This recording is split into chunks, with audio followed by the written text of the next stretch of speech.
Okay, we're back to talk about Hijack Season 2, Episode 7 on Apple TV. This episode, titled Contact, was written and directed by Jim Field Smith.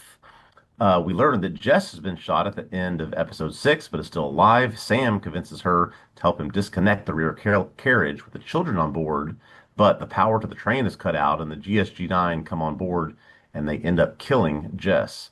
Sam convinces Winter and the GSG that they can stop the people in charge if they will let them continue with Hijack.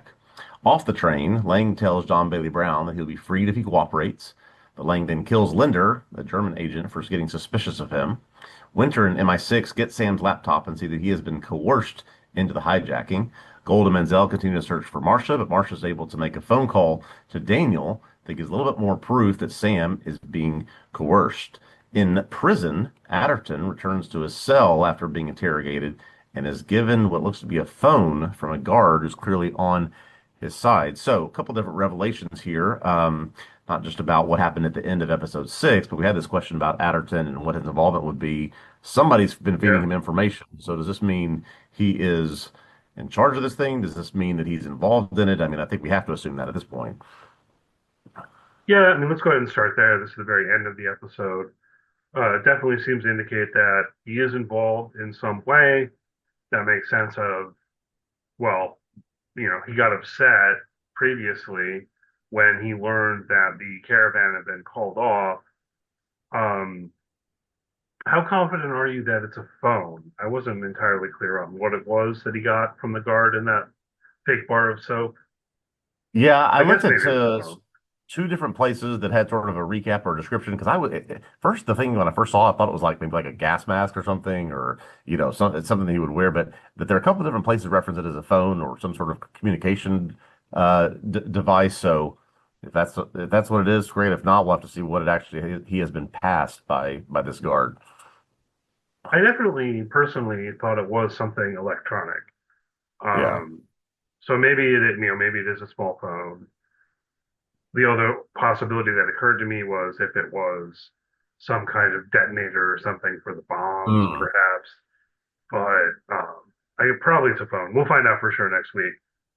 Either way, I think that does put us on the path of thinking that he's meaningfully involved. And I'm wondering if, I guess I've had the theory almost from the beginning of the season that the idea of bringing John Bailey Brown to the train was not to free him again, like in season one, but was rather to kill him or something like that. And so this is my current theory on that because the other guy, Lang, he seems to think that the plan is to free John Bailey Brown. So what I'm sort of thinking now is if Stuart Adderton is really the one behind it, then he's using Lang, and Lang thinks they're trying to free John Bailey Brown, but the real plan is to kill him or something, and that's what the phone or whatever is going to enable him to do.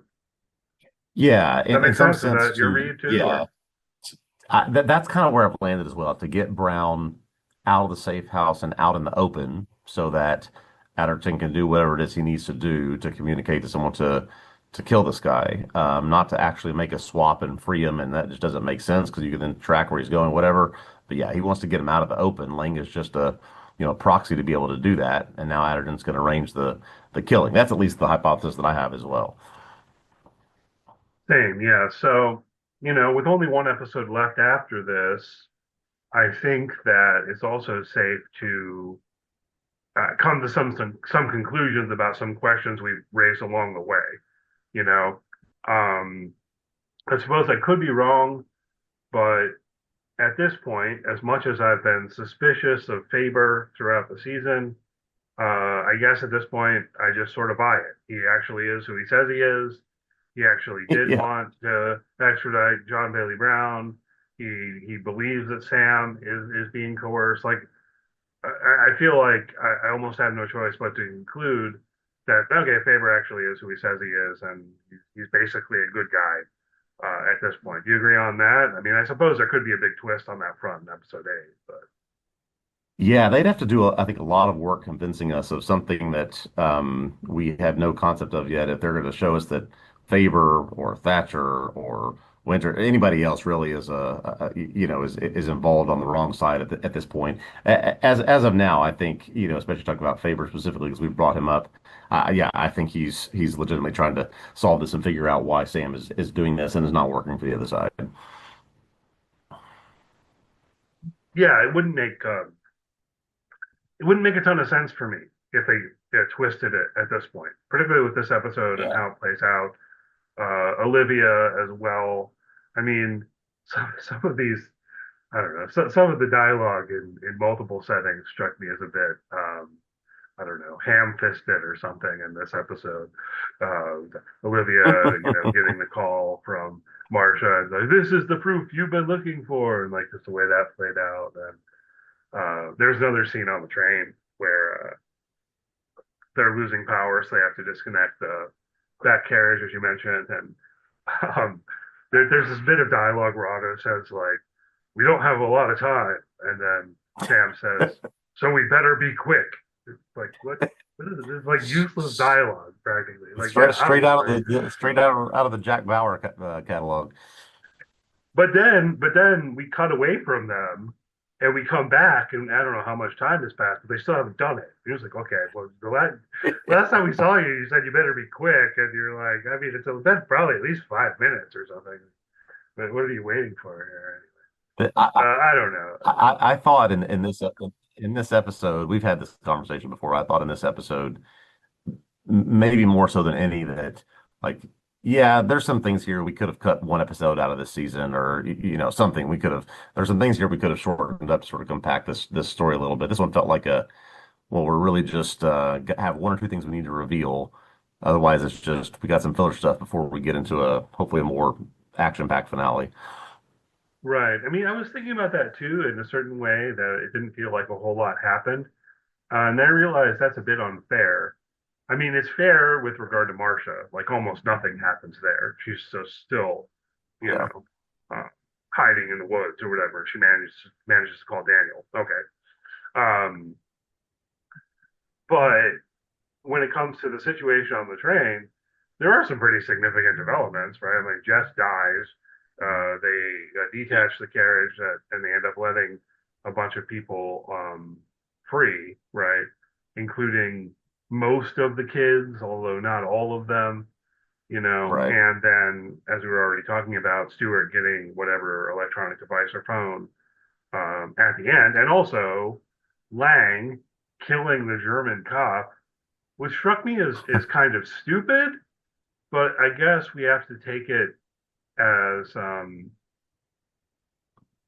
if we take it on its face, right?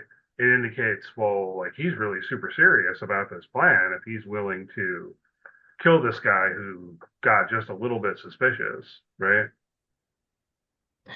You know, I I had that same thought because I think there's some dialogue there towards the end of the episode after he kills the German agent, where they're sort of radioing him, trying to find him, and they're basically saying, okay, if you don't, answer back, we're just going to leave without you. Like not thinking it's suspicious at all that he's not answering the radio. It's like, okay, we're taking off and going off to the next spot. So yeah, I didn't quite understand that. I mean, yeah, this guy seemed to be a little bit suspicious of Lane, but I think he probably could have taken a different route. But this is how we know that he's the one on the wrong side, I guess. Right. I mean, it was just a little bit of suspicion. It wasn't like he had some kind of smoking gun, He's Right. just like, hey, who you been talking to on the phone, by the way? That's kind of weird. You've been talking on the phone a lot. You, maybe try lying before you just kill Yeah. the guy.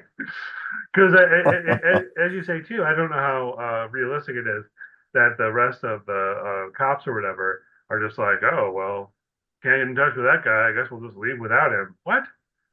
I Yeah. mean, Exactly. go try to find him or find his dead body. I don't know. So I'm a little unsure about what the plan is um, in every direction. And I hope that they somehow manage to bring this together in the season finale in a way that works. But I'm a little worried about it. I'm not sure what Sam's plan is. I'm not sure what the bad guy's plan is exactly at this point, and I'm not sure what the authorities' plan is either. Maybe, I mean, should we Yeah, the take them best one at a time? the well, from Sam's perspective, the best I can come up with is he thinks that in some sort of handoff situation, the people behind this or the people that want John Bailey Brown are going to be present or see where he is or try to figure out what's happening so they can either come and take him as they're planning or they are going to kill him or whatever, draw those people out into the open. And he just assumes that those people will be there. I mean, obviously, he has no concept that I don't think we have any indication that he knows that one of the guys from the hijacked plane has been interviewed, interrogated by Daniel. So how could he be assuming that someone like that would be involved? So there's a couple of flaws there from what I can deduce. Yeah, if he's just thinking about Lang, who I believe is the guy he met in the bar, Yeah. then maybe it makes some sense for him to think that Lang will be there. They've also had some communication through Jess's cell phone and all of that sort of thing. Yeah. Why not just let the passengers go at this point? Because Otto suggests that. And I suppose you're right. He has to be almost thinking at this point that he's either that he's going to turn the tables on the bad guys when it comes down to it, or he's still feeling the pressure of the fact that Marcia is being threatened, or both, Yes. I guess. Yes. But I still don't entirely get what the plan is, maybe because it's just really hard for me to conceive of the authorities actually handing John Bailey Brown over here. Mm. You know what I mean? Like if part of Sam's plan has ever involved that actually happening, it just doesn't feel super plausible to me. Um, Yeah. even I mean, and maybe that's a big difference between the train scenario and the plane scenario in season one, right? Because with the plane, the threat wasn't just, hey, maybe everyone on the plane will die. The threat was like 9/11. You know what I mean? Like Yes. Yes. we're gonna 9/11 this plane into London.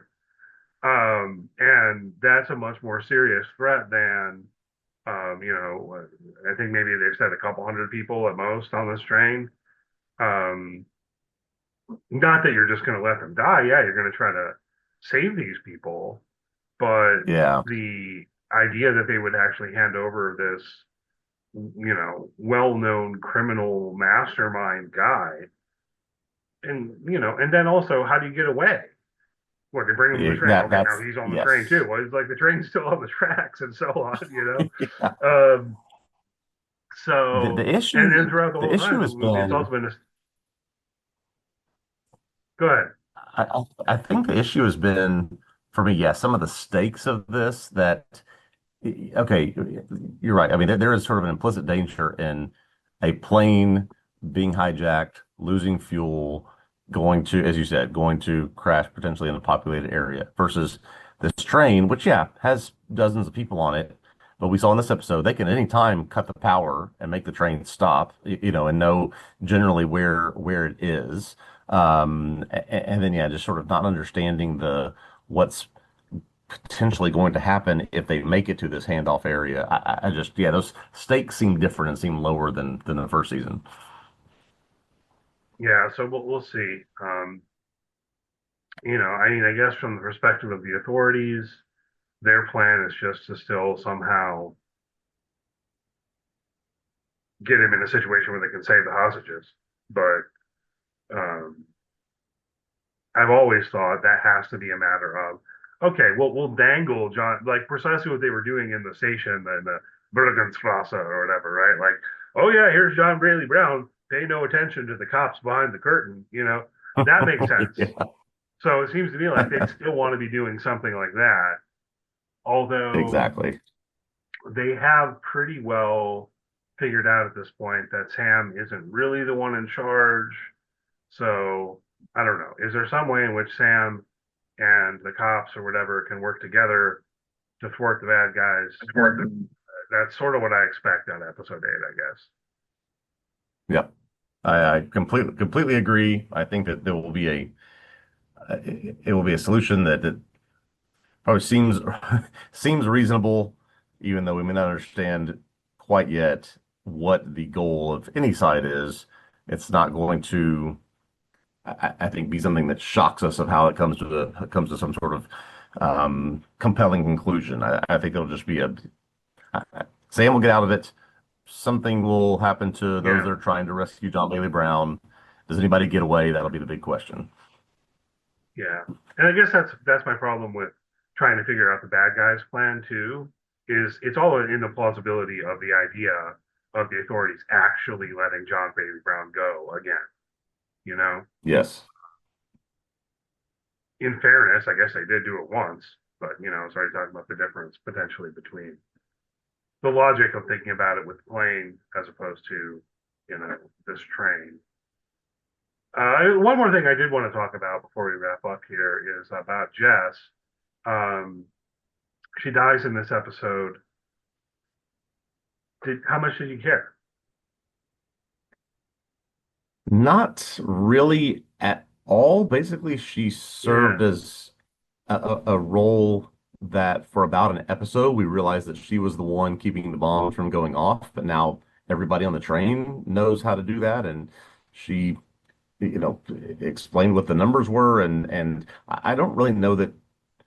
I don't know. I felt more sympathetic to some of the characters on the plane in the first season that were coerced into doing this thing as part of their, family, something happened to their families, their father was sick, whatever it was. Than Jess. I don't really understand her story and why she's doing it. yeah, same. And this is what I want to talk about briefly is I feel like it's something of a failure of this season that they didn't make me care about her more. Yeah. They didn't take the opportunity to fill in her backstory or explain why she was doing what she was doing, or even have her offer an explanation that might be false. None of that, right? Yeah. She's just kind of there. We discovered that she was working with the hijackers, and she she never gets any real depth, I guess. Even in the other direction, that would be another possibility, right?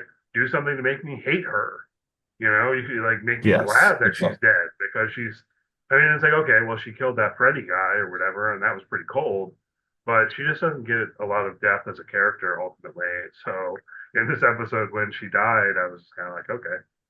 Um, Also, did they even like tend to her wound at all? It Hmm. kind of felt like Seems they like didn't really. Yeah, it seems like Sam was just like, you're okay, you're gonna be okay, and Jess just left there holding her shoulder the whole time. They had they have a first aid kit, right? That was established before. I don't think they got the first aid kit unless I missed it. Maybe I wasn't paying enough attention and I'm misremembering. But I kind of feel like they're just like, oh, you got a hole in your shoulder. That sucks for you. Um, so I don't know. Yeah, hopefully when we get to the season finale next week, we'll manage to tie things together in a way that works well enough. Season has been entertaining for me, regardless, even if I've been a little bit negative on it. Anything else you want to say on this one before we wrap up? No, I think that's it. I think we'll hit the finale next week. All right, that's the plan. So, if you're listening to our main podcast, we're going to continue on after another brief musical interlude. We're going to talk about the season premiere of Paradise. If you happen to be watching, listening to this on YouTube, please do give a thumbs up, subscribe to our YouTube channel, and you can poke around a bit if you want. If you want to hear what we have to say about Paradise on YouTube, we'll also post something there.